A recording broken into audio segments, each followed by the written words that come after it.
Muy buenas tardes a todos. Es un gusto y un placer hoy poder contar con Perla Olivia Rodríguez. Perla es investigadora de la Universidad Nacional Autónoma de México, es doctora en documentación por la Universidad Complutense de Madrid y coordina la Red Iberoamericana de Preservación Digital de Archivos Sonoros y Audiovisuales, RIPDASA. Sobre la RIPDASA hablaremos a lo largo de esta, digamos, no entrevista, una charla, una conversación. Perla es amiga y llevamos 2 años colaborando en este mismo proyecto y por lo tanto le damos la bienvenida, aunque sea de forma virtual, a la Universidad Andina Simón Bolívar, aquí en Quito. Y bienvenida, Perla, un gusto tenerte aquí para esta charla sobre los archivos audiovisuales y sobre la RIPDASA. Gracias, gracias por la invitación, Mateo. Con mucho gusto conversaré con ustedes. Gracias. Bueno, como decíamos, Perla es una de las mayores expertas a nivel latinoamericano, iberoamericano, del tema de archivos audiovisuales. Entonces, me parece oportuno que tal vez la primera pregunta pueda ser, ¿cuál es desde su perspectiva la situación de los archivos sonoros y audiovisuales en la discusión científica contemporánea? ¿Por qué, en fin, tenemos que interesarnos, debemos interesarnos a esta forma, a esta particular forma de patrimonio? Bien, esta pregunta es fundamental porque precisamente los archivos sonoros y audiovisuales son soportes de información, son recursos de información y son una parte del patrimonio. A diferencia de los libros que han sido objeto de estudio durante bastantes décadas, el sonido grabado, la imagen en movimiento grabada, su estudio y su acercamiento científico es relativamente reciente.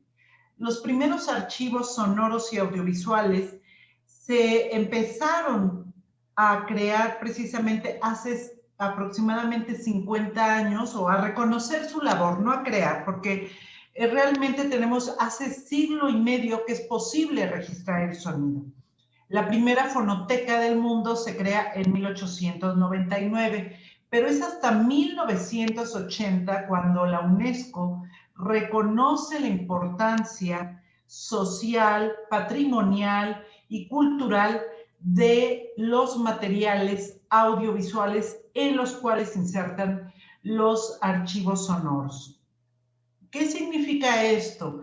Significa que de hecho se inicia el trabajo de salvaguarda formalmente hace 50 años y podemos hablar de archivos de radio, archivos de televisión, archivos de centros de investigación, ¿verdad? Archivos que están en el seno de museos o de instituciones públicas y que tienen aproximadamente medio siglo de existencia. ¿Qué significa esto? Pues bueno, significan varias cosas. Primero, que estamos en un momento coyuntural en donde la producción de información digital en diferentes soportes, en diferentes lenguajes, hace que precisamente este tipo de recursos de información poco estudiados tengan vigencia e importancia, porque se están generando en un gran volumen. Pero lo más interesante de esto es que estos documentos dan cuenta de lo que es la sociedad contemporánea. Si nosotros nos detenemos a tratar de comprender qué somos como cultura, como sociedad, tenemos obligadamente que recurrir a este tipo de documentos porque mucha de la información que está registrada en estos soportes aún no está escrita en libros o no será jamás escrita en libros. Esa es una de las razones. Además, son una parte del patrimonio contemporáneo, del patrimonio intangible por los contenidos que resguardan y tangible por los soportes en que están grabados. Y, por supuesto, son un gran vehículo de información, más en este contexto actual de la pandemia, realmente nosotros como profesores tendríamos que hacer uso de esos contenidos para reforzar nuestras diferentes asignaturas que impartimos. Entonces, en este momento hay una importancia fundamental de este tipo de contenidos, de este tipo de documentos que son estudiados en diferentes centros de investigación y, bueno, realmente forman parte de las discusiones científicas y académicas contemporáneas. Muchas gracias, Perla. Además, me gustaría añadir que en el universo de los archivos, tal vez los archivos audiovisuales y sonoros tienen esta fascinación directa por el hecho que podemos ver imágenes, escuchar voces de un pasado más o menos reciente y que permite cierta identificación personal con lo que se escucha y lo que vemos en esta particular forma de documentación. Entonces, se han de valorar y para esta razón ha nacido un proyecto concreto que es la RIPDAS, la Red Iberoamericana de Preservación Digital de Archivos Sonoros y Audiovisuales, ¿no es cierto? Entonces, si nos puedes un poquito resumir qué es la RIPDASA y quiénes conforman esta red. Claro que sí. Bueno, tú has tocado algo fundamental, Mateo, que tiene que ver precisamente con la importancia de este tipo de documentos. Es decir, no solamente transmiten información, un tipo de información fijada en sonidos e imágenes en movimiento. Crean una serie de percepciones que difícilmente se generan con otro tipo de lenguajes. Entonces son parte de la identidad de nuestros pueblos. Pero estos materiales que han sido grabados en el caso del sonido desde hace más de un siglo y medio y en el caso precisamente de la televisión aproximadamente hace 50 años, están en riesgo de desaparecer. ¿Por qué? Porque muchos de estos materiales han sido grabados en soportes magnéticos, en soportes lineales, analógicos, en soportes analógicos, en una amplia gama de materiales. Uno de ellos son precisamente los soportes magnéticos. ¿Y qué es lo que pasa? Si no se transfieren esos contenidos en soportes analógicos a plataformas digitales, no los vamos a poder volver a escuchar ni a ver. Entonces, la digitalización es un elemento fundamental para poder volver a escuchar y volver a ver contenidos grabados en soportes analógicos. Pero la digitalización es parte de una etapa mayor, que es la preservación digital. Entonces, en América Latina especialmente, tenemos un gran desafío porque se ha perdido una parte fundamental de nuestro patrimonio grabado en sonidos e imágenes. De esto se ocupa la RIPDASA. Tú ya has dicho lo que significan las siglas: Red Iberoamericana de Preservación Digital de Archivos Sonoros y Audiovisuales, que asocia a países iberoamericanos, pero sobre todo estamos países latinoamericanos y estamos representadas universidades que trabajamos, hemos abocado nuestras líneas de investigación precisamente al tema de los archivos sonoros y audiovisuales. Tenemos, por supuesto, dentro de las universidades que fundaron esta red, el gusto de contar con la Universidad Andina, la sede Ecuador, justamente representada gracias a ti, y eso es un valor fundamental porque tenemos una presencia muy, muy relevante de la Universidad Andina. Tenemos a la Universidad de la República de Uruguay, donde está la doctora Mónica Marona. Tenemos también la Universidad San Martín de Porres de Perú, donde tenemos al maestro Alejandro Cornejo. La Universidad Complutense de Madrid, donde está la doctora María Teresa Fernández Bajón. También tenemos la Universidad de Chile con Francisco Miranda y la Universidad Estadual de Campiñas, donde está el doctor José Augusto Manis, Y también es importante señalar que además de este grupo de académicos destacados de Iberoamérica, está Radio Televisión Nacional de Colombia, a través de la maestra Doralicia Brausing. ¿Por qué Radio Televisión Nacional de Colombia? Porque es precisamente uno de los medios públicos en la región latinoamericana que más ha trabajado e impulsado la preservación de archivos de radio y de televisión. Y tenemos como parte de nuestros socios, por supuesto, también a Pamela Wisner, de la empresa ABP. Esta empresa es una empresa que se dedica al open source y apoya los trabajos de investigación que realizamos en la Red DASA. Y no quiero omitir que aunque no forma parte de los países que han firmado y que forman parte del Programa Iberoamericano de Ciencia y Tecnología para el Desarrollo, que es este gran programa que financia la Red DASA, también contamos con la Universidad de Puerto Rico a través de la doctora Mirerza González, y Puerto Rico se suma como un país asociado a este proyecto. Yo quisiera solo señalar que, en efecto, el Programa Iberoamericano de Ciencia y Tecnología para el Desarrollo nos apoya desde el 2019 y hasta el 2022 precisamente para impulsar la investigación sobre esta temática poco estudiada en la región. Y nosotros como red de investigación pues desarrollamos actividades encaminadas a buscar soluciones de preservación digital de los archivos sonoros y audiovisuales. No te escucho, Mateo. Muchas gracias por tu respuesta. Y bueno, es muy llamativo el hecho que esta red sea dedicada a este tema tan específico. Evidentemente la forma de poder trabajar en red tiene una serie de ventajas evidentes, sobre todo en un contexto como es el contexto latinoamericano. Entonces, digamos, ¿por qué resulta tan de interés la investigación científica en red y qué beneficio trae consigo esta forma de trabajar que está bien desarrollada, pero que también está impulsada por el uso de las tecnologías de la información y comunicación?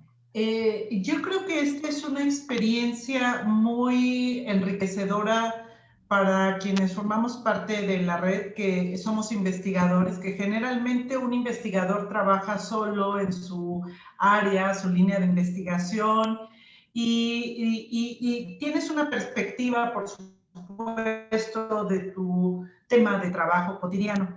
Pero el hecho de trabajar en red enriquece porque tienes perspectivas de diferentes países, que ese es el caso concreto de la Red DASA, de lo que está pasando en Perú, de lo que está pasando en Ecuador, lo que pasa en Colombia, en Uruguay, en México. Y eso nos permite contrastar precisamente una idea que podamos tener sobre la realidad y contrastarla con la realidad, porque los científicos en realidad tenemos ese compromiso realmente de contrastar nuestros supuestos, ¿verdad? Nuestras aproximaciones teóricas con la realidad en beneficio de la sociedad. Y esto es una de las cosas que creo que es muy importante de la Red DASA.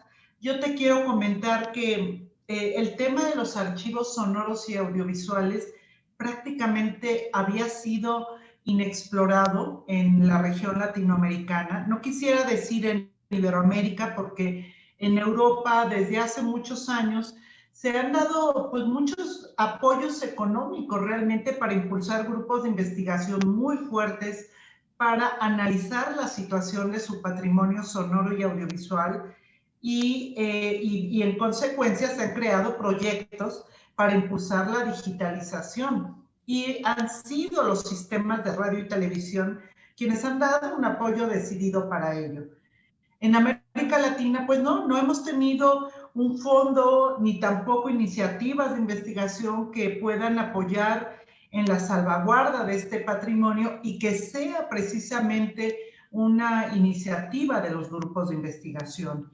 Por lo tanto, el trabajo que nosotros estamos haciendo con los apoyos que nos da el CITED para movilidad y para publicaciones, yo creo que son significativos, muy significativos en la región, y yo estoy muy contenta porque aunque llevamos 2 años de trabajo, hemos tenido un impacto, como bien lo decía Mateo, a nivel internacional, gracias al uso de las tecnologías que en este momento nos permiten comunicarnos, nos permiten compartir experiencias, nos permiten crear productos científicos. Entonces, en efecto, yo creo que es un momento importante, importantísimo para quienes trabajamos desde las universidades, para quienes son responsables del patrimonio sonoro y audiovisual, porque saben que este patrimonio está en alto riesgo de pérdida, y es una gran oportunidad para demostrar a la sociedad la importancia que tiene el trabajo científico.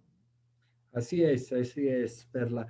Y bueno, como tú decías, evidentemente llevamos 2 años trabajando porque desde hace 2 años empezó la financiación del CITED y nuestro compromiso, pero evidentemente este proyecto viene más de larga duración, es decir, nosotros empezamos a comunicarnos y a planear nuestro trabajo ya a partir del año 2018. Me parece sobre abril, mayo de este año empezamos a comunicarnos. Han sido años bien densos de trabajo, luego ha habido la coyuntura del COVID, pero sin embargo la RIPDAS ha conseguido importantes resultados. ¿Cuáles son los principales resultados que hemos conseguido a través de esta red? Como bien lo señalas, Mateo, pues hemos tenido, desde 2018 hicimos un plan de trabajo que afortunadamente hemos cumplido al pie de la letra, con algunas modificaciones porque el COVID nos ha impedido reunirnos físicamente, pero hemos alcanzado las metas en términos, yo te diría, prácticamente en 3 aspectos fundamentales. El primero, nosotros como RIPDAS empezamos desde el año pasado con un programa de webinars. Habíamos pensado en 2 webinars en el plan original, pero ya una vez que empezamos a programar, hicimos 6 webinars donde tuvimos una asistencia aproximada de 900 personas de 20 países hispanohablantes.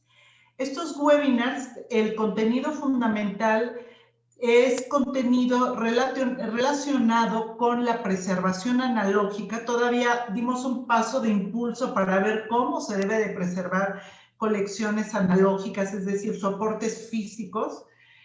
Y a partir de 2018 tuvimos esa amplia respuesta.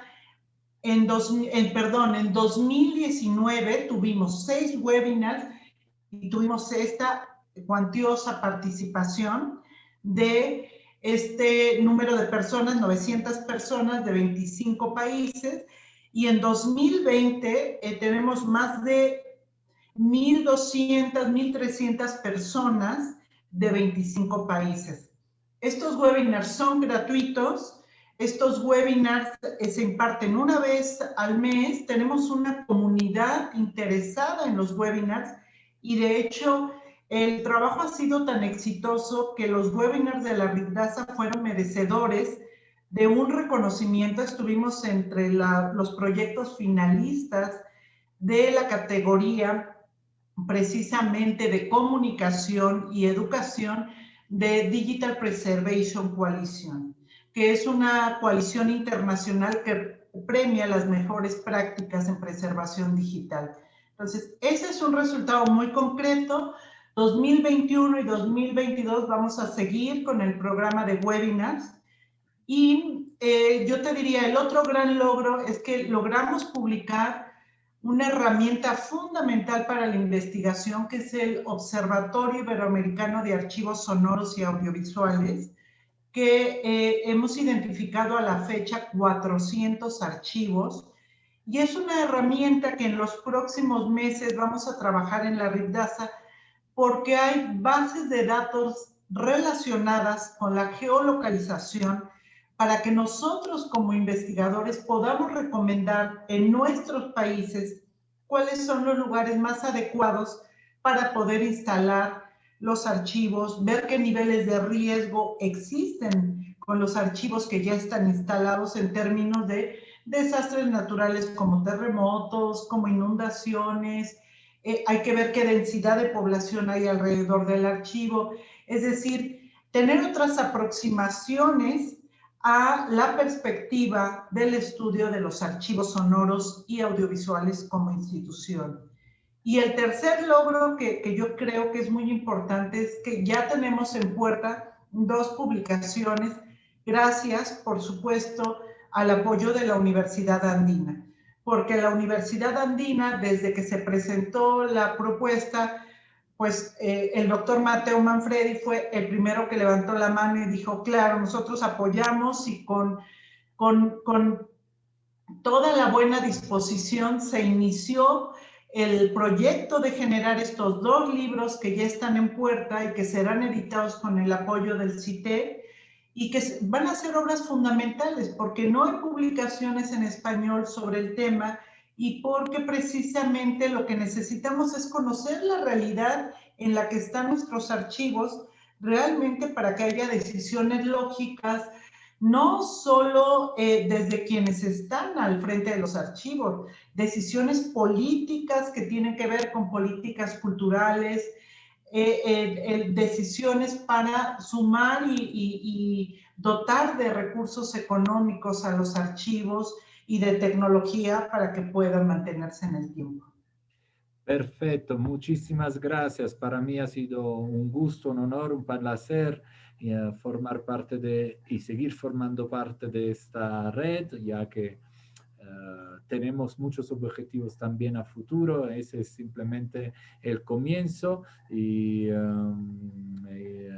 claro, a pesar de las dificultades que hemos tenido con el COVID, como tú dices, evidentemente estamos en vísperas de poder ver nuestros esfuerzos materializados en 2 objetos concretos, es decir, por un lado, un volumen donde se visibilizarán todos los resultados cuantitativos identificados gracias al observatorio y nuestro trabajo de investigación, y por el otro, un volumen más complejo donde empieza la crítica, digamos, de todos los investigadores que han aportado. Y allí vemos que nos enfrentamos a un universo de archivos con otro universo de problemáticas. Entonces, todo esto quedará plasmado en este objeto del libro, y si nos puedes dar algún detalle más sobre esta publicación que está a punto de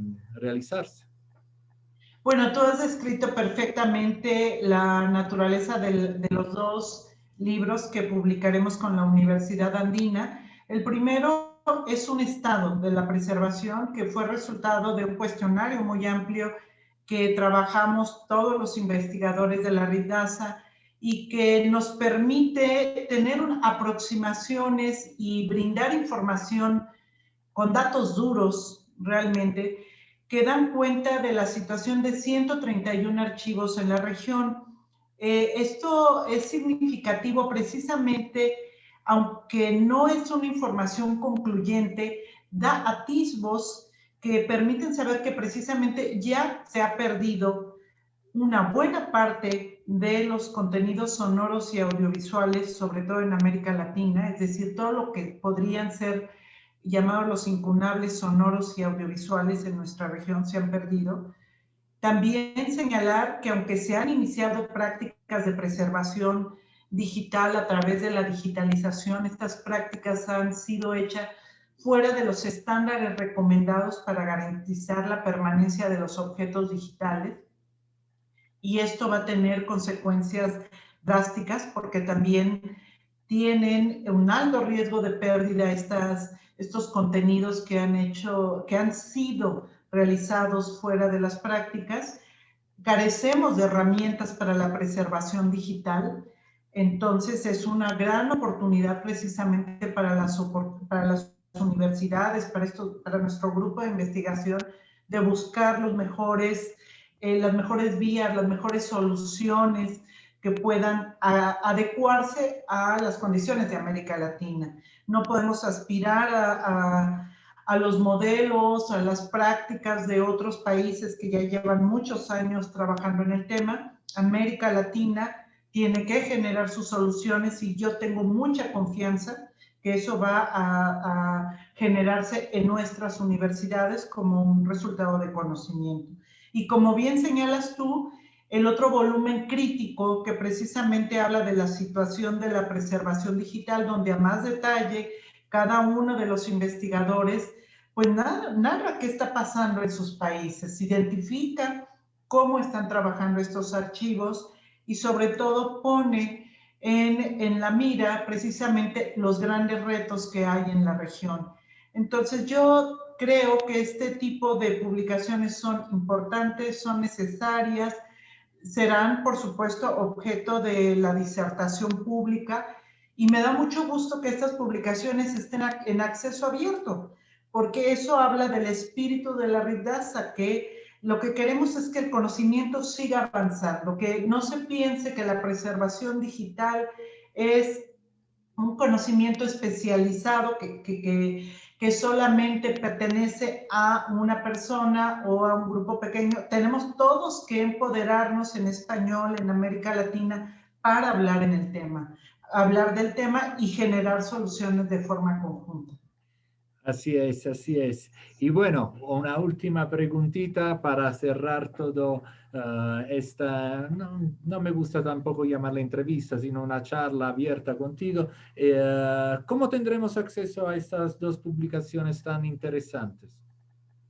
Bueno, primero, una vez que ya tengamos las publicaciones, haremos una presentación. Yo espero que a través de la Universidad Andina, con el doctor Mateo, hagamos una presentación pública a través de la página de la Ritdasa, del Programa Iberoamericano de Ciencia y Tecnología. Se van a publicar los libros para que la gente pueda descargarlos, estudiarlos, consultarlos, por supuesto. Y también invitaremos a nuestros investigadores de la red para ver quiénes pueden publicarlos en las páginas de sus universidades. Y algo que creo que también es muy importante es decir que en el marco de los esfuerzos de la red hay sendas maestrías como la que ustedes desarrollan en la Universidad Andina, que ha tenido un éxito pues muy impresionante, como la que está impulsando la doctora Mónica Marona en Uruguay, y lo que hacemos aquí también en México. Y esos materiales, pues seguramente los vamos a poner como materiales de consulta para que nuestros estudiantes vayan un paso adelante sobre el tema. Entonces yo creo que también está abriendo brecha, como siempre abrir brecha es muy difícil, pero yo creo que el trabajo en conjunto, poco a poco vamos compartiendo saberes y vamos poniendo un granito de arena a todo lo que necesita nuestra región. Sí, así es, así es. Hay que, por mucho que estemos en la academia, hay que considerarnos como del gremio, digamos así, de los archiveros, y uno de los puntos claves y compromiso de la archivística es la actualización de conocimiento y de contenido, es decir, siempre es una de esas ciencias que más queda afectada por el impacto de determinado tipo de tecnologías y entonces hay que actualizar nuestro conocimiento para proyectarnos al futuro que más o menos próximo y siempre inminente. Muchas gracias, Perla. Ha sido un gusto poder charlar contigo. Más aún, trabajar a pesar de las dificultades que hemos tenido a lo largo de estos meses, pero esas dificultades finalmente se están plasmando en estos dos objetos que, como tú dices, al no tener una literatura de referencia en archivos audiovisuales y sonoros en América Latina, básicamente va marcando un poquito un antes y un después respecto a este sector de la archivística bien específico con problemáticas peculiares. Entonces, yo te agradezco, esperando que en algún momento podamos invitarte presencialmente aquí en el Ecuador. Era algo que queda pendiente. Y como que la RIPDASA seguirá su trayectoria, espero que se dé en poco tiempo. Muchas gracias y hasta la próxima. Hasta la próxima. Gracias por todo. Yo encantada de ir a Ecuador algún día, próximamente.